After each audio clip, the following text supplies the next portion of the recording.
Vous êtes, mesdames et messieurs, sur NCA, la nouvelle chaîne africaine, désormais disponible sur le bouquet Canal+, Afrique Canal 573 et en France sur Free, Canal 426 et bienvenue dans Frontal, votre rendez-vous qui vous plonge au cœur de l'actualité politique sur le continent. 24 janvier 2022. Le lieutenant-colonel burkinabé Paul-Henri Sandaogo Damiba renverse à la surprise générale le président burkinabé Roch-Marc Christian Kaboré et le contraint à la démission.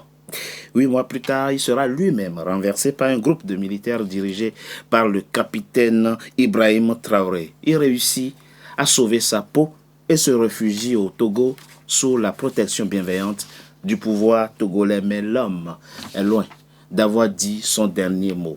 Depuis Lomé, il manigance, complote et cherche à déstabiliser, voire à renverser son successeur. C'est du moins ce que lui reproche le pouvoir burkinabé. Témoignages et preuves à l'appui. Pour le Togo, trop, c'est trop. Paul-Henri Sandaogo Damiba, devenu donc encombrant, a tout simplement été remis aux autorités burkinabées ce 17 janvier. Analyse et décryptage de cette actualité burkinabé dans cette émission où j'ai le plaisir de recevoir 3 invités. Claude Wilfried et Kanga. Et Kanga, vous êtes maintenant un habitué de mon émission. J'en suis honoré. Vous êtes analyste politique. Merci d'avoir accepté notre invitation pour décrypter cette actualité burkinabé. Merci Richard, c'est à chaque fois le même plaisir.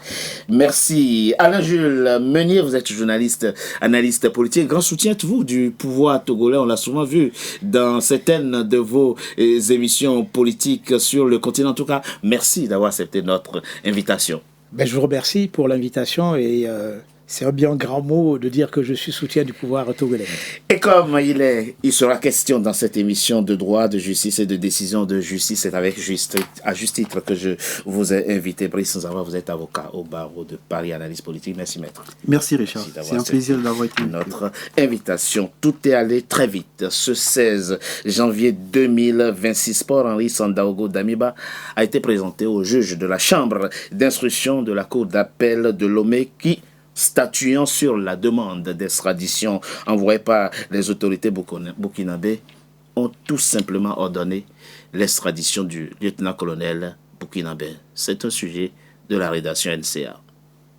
L'ancien président de la transition burkinabé, Paul-Henri Sandaogo Damiba, a été renvoyé du Burkina Faso après avoir vécu en exil au Togo depuis son renversement. Son expulsion vers Ouagadougou est intervenue le 18 janvier, selon plusieurs sources concordantes.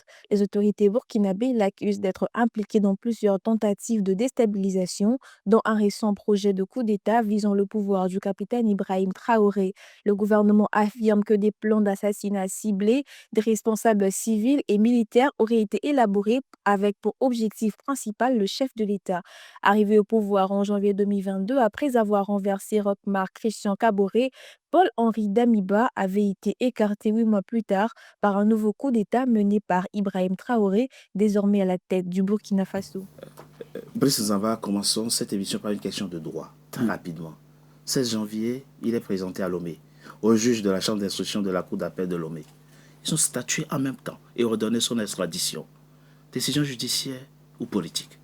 Alors, je pense que ce sont les deux à la fois. Voilà, parce que ce qu'il faut comprendre, c'est que la décision d'extradition, c'est avant tout une décision éminemment politique, déjà, pour commencer. Mais il faut que cette décision politique soit fondée sur une procédure judiciaire qui est respectée comme l'exige la loi du pays requis, donc du pays vers lequel la requête d'extradition a été formulée. Bon, alors moi, ce que je trouve un peu détonnant dans cette procédure, c'est que vous avez la décision de la chambre d'instruction, de l'instruction de la cour d'appel qui statue le 16. C'est ça. Et vous avez le 17, parce que ce qui se passe quand la chambre de l'instruction donne un avis, et donc quand l'avis est favorable, il appartient au ministre de la Justice donc de faire une proposition au Premier ministre pour que le Premier ministre prenne le décret d'extradition. Mais le décret d'extradition, c'est un acte administratif. C'est ça. Donc c'est un acte qu'on peut attaquer devant donc le Conseil d'État si on a là-bas ou le tribunal administratif. On peut l'attaquer pour excès de pouvoir. Donc, en général, le décret, quand il est pris, il y a un délai. En général, c'est un délai de 1 mois. Pour le prévenu. Pour le prévenu, éventuellement. Voilà, le mise en cause. Exactement, pour pouvoir former un recours. Voilà. Donc, en principe, une fois que l'avis est favorable.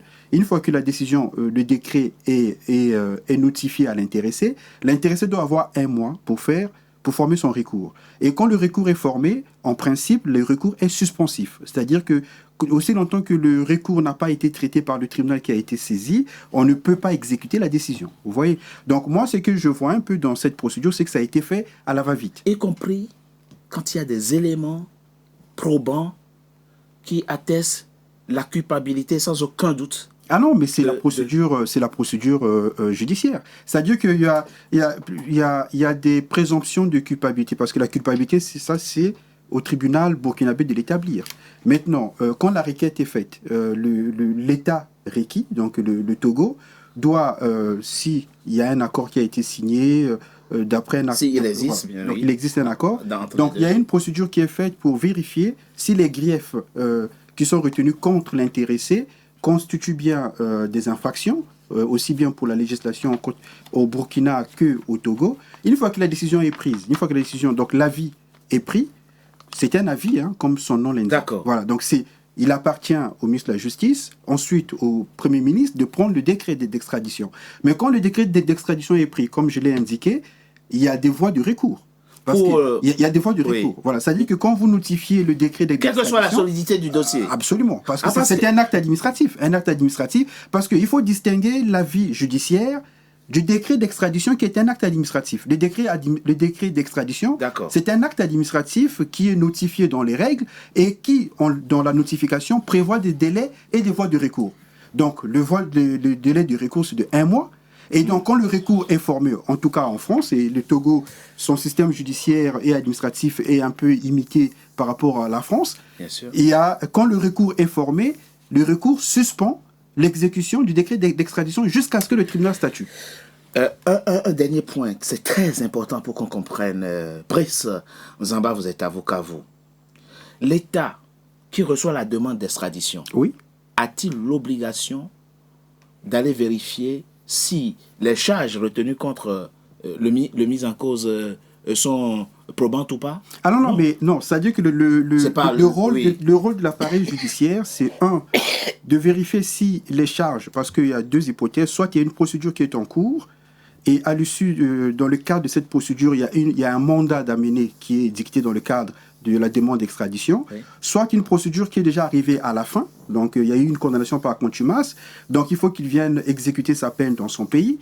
Donc selon les cas, quand il y a une demande qui est faite, si c'est une procédure qui est encore en cours, l'État requis doit vérifier que les préventions retenues contre la personne constituent bien des infractions dans le pays, au niveau du pays. Au regard de l'administration du pays d'origine. Du pays requérant. De la législation, pardon, du pays d'origine. Du pays requérant. Et aussi au regard du droit interne du pays requis, c'est-à-dire que le pays requis doit vérifier que la procédure de saisine de l'État requis est régulière et que les infractions qui lui sont reprochées sont caractérisées. Et à ce moment-là, la justice autorise, dans son avis, en disant que nous estimons que conformément à la loi, il peut être extradé. Mais la décision appartient à l'administration. C'est-à-dire que ce sont les politiques, donc l'administration, le gouvernement, l'exécutif, qui a le dernier mot. Il n'y a pas de flagrant délit dans ce genre de... Ah non, c'est l'exécutif qui a le dernier mot. Parce que vous pouvez être un pays, on peut caractériser les infractions dans le pays requérant. Oui. Mais si l'État requis estime que si on extrade, là, il risque d'avoir des atteintes à son intégrité physique, il peut y avoir des tortures, il peut être, par exemple, faire l'objet d'une exécution capitale. L'État requis peut s'opposer à l'extradition. Donc il y a des conditions... on retiendra, maître, que c'est une décision à la fois politique c'est surtout politique que judiciaire. Ouais. Ekanga, Claude Wilfried, Ekanga. Qu'est-ce que moi je fais en tant qu'État, quand je t'accorde la protection, et que toi, ce que tu trouves de mieux à faire, c'est de chercher à déstabiliser les autorités de ton pays d'origine. Moi, État, je fais comment? Je me positionne comment? Oui, évidemment, à ce moment-là, je dois interroger la qualité de mes relations avec l'État dont est originaire celui que j'ai hébergé sur mon territoire. C'est ça. Je suis absolument d'accord avec monsieur et je vais me mettre un peu plus radical dessus, en ce sens où je vais dire que c'est une décision politique qu'il a fallu habiller d'une certaine forme de juridisme. Les autorités togolaises et burkinabées ont procédé d'une certaine façon selon le prisme nécessité fait loi. On a plus ou moins convoqué la raison d'État, l'intérêt supérieur du Burkina Faso étant de manière flagrante plus ou moins menacé par justement les actions de Paul-Henri Sandaogo Damiba. Une pression a été exercée par l'État burkinabé sur le Togo pour justement récupérer leurs concitoyens. Et il était évident que M. Faure Gnassingbé n'allait pas quand même sacrifier les relations entre le Burkina Faso et le Togo pour les beaux yeux de M. Damiba. On a quand même eu, après ce fameux coup d'État manqué du 3 janvier 2026, des témoignages quand même assez accablants d'un certain nombre de personnes, parmi lesquelles des gradés de l'armée burkinabé, et pas des moindres. On a les affirmations du sergent-chef, monsieur Salfo Yalmeogo, qui parle de la mission qui lui a été confiée, moyennant une somme de 70 millions de francs CFA. Il y a le capitaine Prosper Kouldiati qui dit qu'il a été missionné pour carrément décapiter le commandant de la base de drone de Saponé. Et voilà, il y a monsieur, le fameux commerçant, monsieur Madi Sakandé, qui voilà, nous affirme que lui aussi, il était appelé à ce type de mission. Et donc, on se retrouve avec une sorte de patate chaude entre les mains de Faure Gnassingbé, où il n'est plus possible de son côté de dire, voilà, vous avez des éléments certes contre celui qui séjourne sur mon territoire, mais je préfère le protéger que vous l'envoyez. Et donc, à ce niveau-là, on s'est retrouvé vraiment face au mécanisme de la patate chaude. La patate devenue trop chaude pour les autorités togolaises. Elles ont, pour que ce ne soit pas trop brutal, utilisé le rideau de la couverture juridique. Et c'est ce qui a mené la Cour d'appel de Lomé à statuer sur cette affaire. La rapidité de l'exécution, qui n'est pas très conforme aux règles usuelles, comme vient de le décrire monsieur l'avocat il y a quelques instants, est la preuve par 9 que c'est une décision politique qu'on voulait afficher comme une décision de justice. Quand je préparais cette émission, il y a plusieurs analystes et personnalités d'ailleurs du continent, pour certains, ceux qui sont en asile, pour certains, disent que c'est totalement incompréhensible ce que le Togo a fait. Comment, alors que le Togo sait que le Burkina Faso vient de rétablir la peine de mort, qu'il se permet quand même d'extrader Paul-Henri Sandaogo Damiba vers le Burkina Faso? Ben, écoutez, je crois que le gouvernement burkinabé a donné des garanties à propos de cette extradition-là. C'est-à-dire que voilà, il n'y aura pas atteinte à son intégrité physique, etc. C'est-à-dire le retour de l'ancien chef militaire Damiba. Donc ça, c'est la première garantie. Et puis, par la suite, malgré le fait que la peine de mort ait été rétablie, n'est-ce pas, au Burkina, il faut savoir que c'est en 2008 qu'il y a eu vraiment encore ce processus-là au Burkina Faso. Ça, il faut déjà le reconnaître. Donc, ça veut simplement dire que même si c'est là, je ne crois pas que M. Damiba, voilà, on va appliquer cette peine-là. Maintenant, le problème réel dans cette affaire-là, effectivement, ça interroge. C'est-à-dire que le Burkina Faso fait sa demande le 12 janvier. Oui.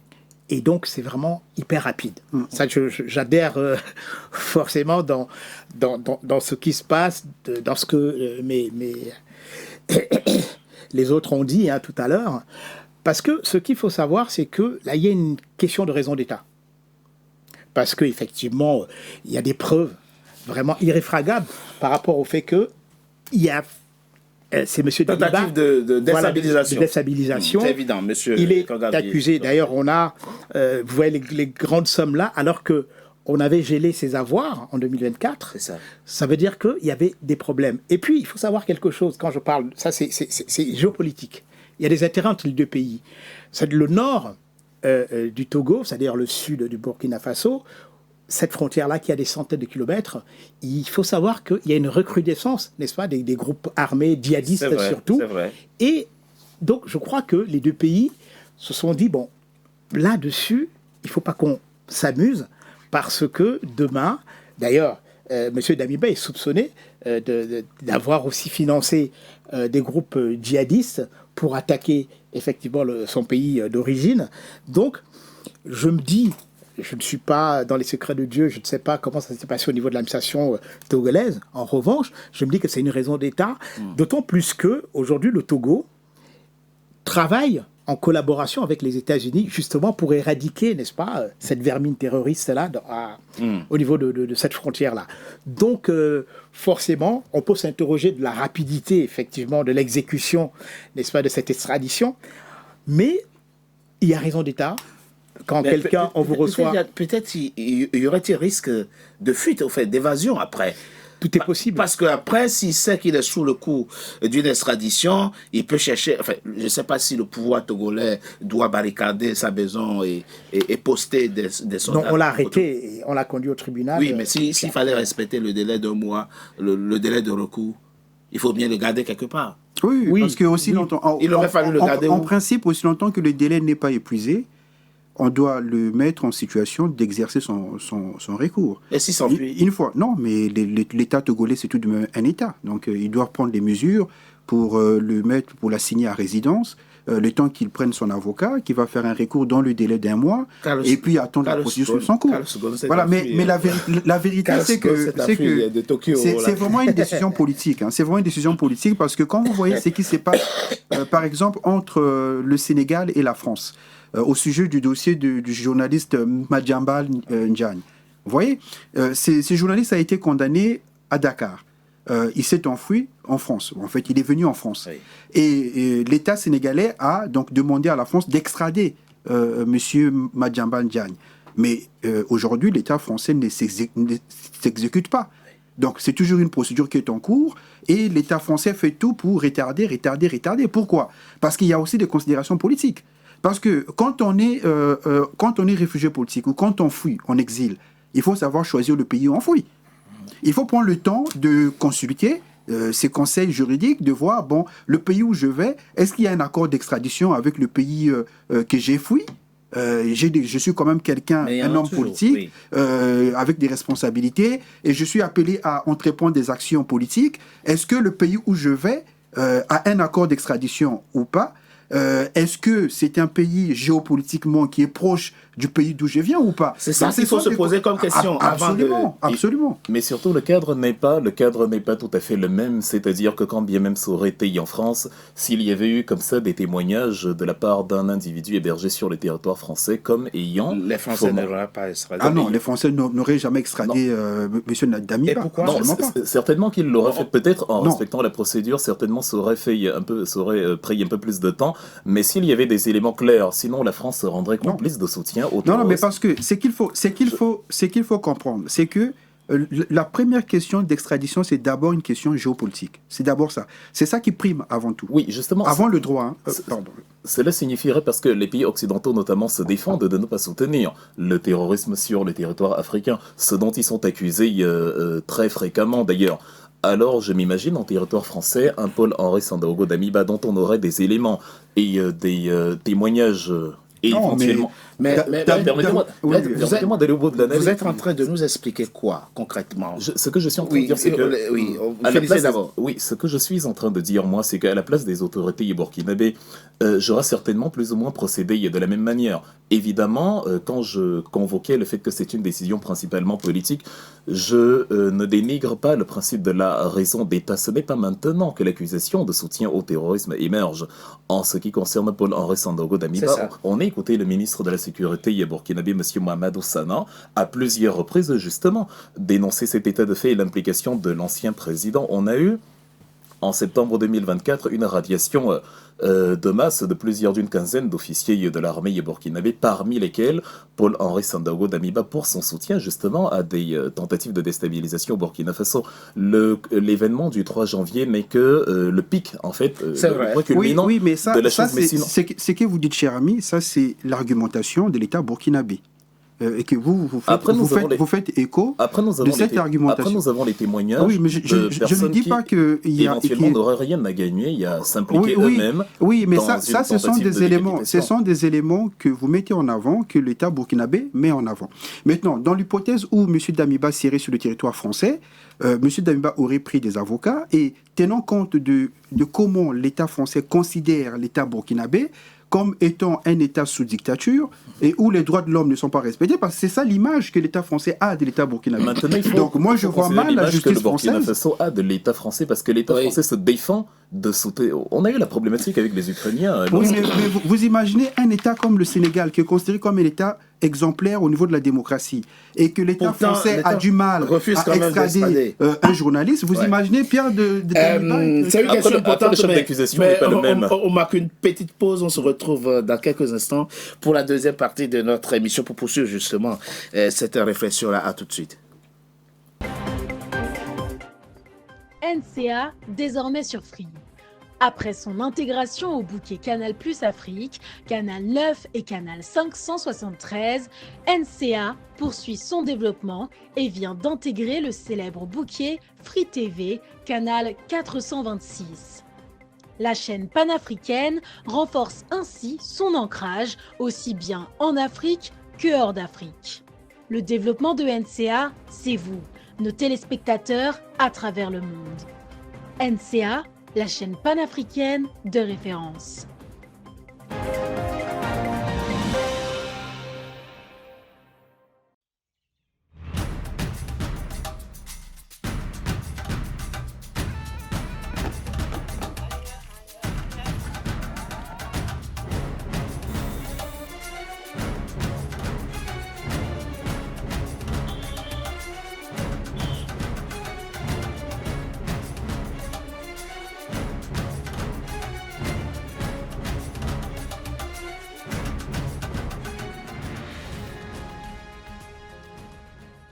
NCA, la nouvelle chaîne africaine.